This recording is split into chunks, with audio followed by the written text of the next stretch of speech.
So, for those of you who didn't hear my lecture on the plague, here's the short version. So, the plague was in the 14th century. So, the main years were 1349 to 1352.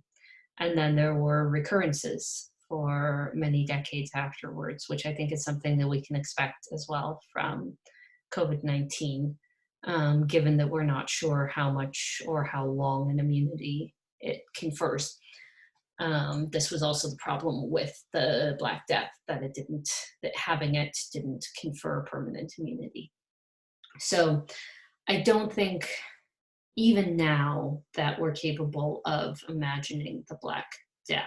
I said when I gave my first lecture about it that it was being compared irresponsibly to coronavirus, and I think there's some more similarities now, but the Black Death killed over 50 million people. When it swept across Europe, that was 60% of the population. So 60% of the population was wiped out in less than 10 years.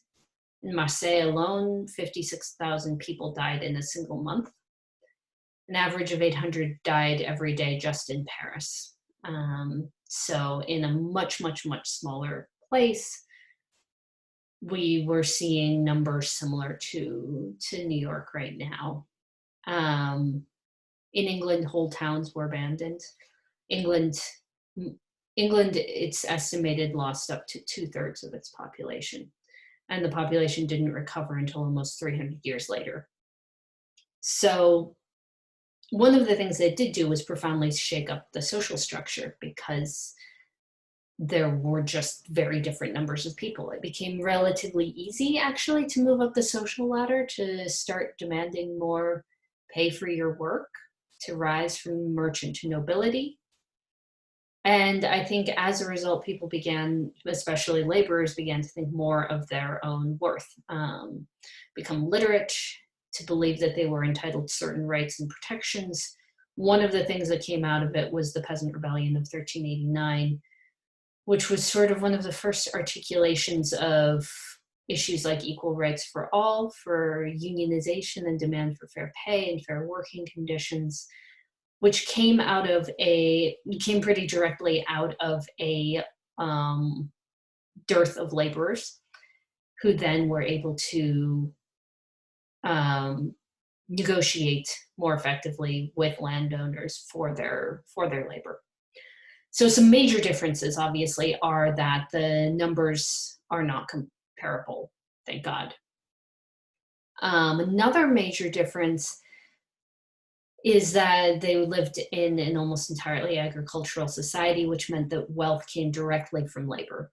So when laborers died, landowners lost their wealth very directly, unlike now when most of the wealth is held in capital. So the wealthy were more equally hit economically, and they were also more equally hit biologically, because they didn't quite understand how it was spread. Whereas now, I'm sure you've seen it, there's this tweet going around that the best way to get a COVID-19 test in the US is to cough into the face of a rich and famous person and wait for the results of their test. So the Black Death really rebalanced power, and it was also a much larger demographic catastrophe. Nevertheless, some things I think we can productively take from this history, and I don't think it's possible actually yet to draw parallels because we're not on the other side of this. I think it's an opportunity, though, to see what parts of our economic and governmental and health systems work for us and which do not, and to be unafraid to change them. So countries whose health systems have been national and coordinated and have given testing and care regardless of money have been able to get a grip on the outbreak, because that's how the outbreak works. If you don't give someone care because they can't afford it, then they are more likely to spread it and more likely to die of it. So it's going to take time for these changes to happen. I think also something we can take from it is that minimum wage jobs, it turns out, are the essential ones, and everyone else outside of healthcare is not, which I hope will make us think a little more carefully about the sort of glib argument that people make that, people get paid according to the worth of their labor and how valuable their contributions to society are. This idea that we live in a social meritocracy.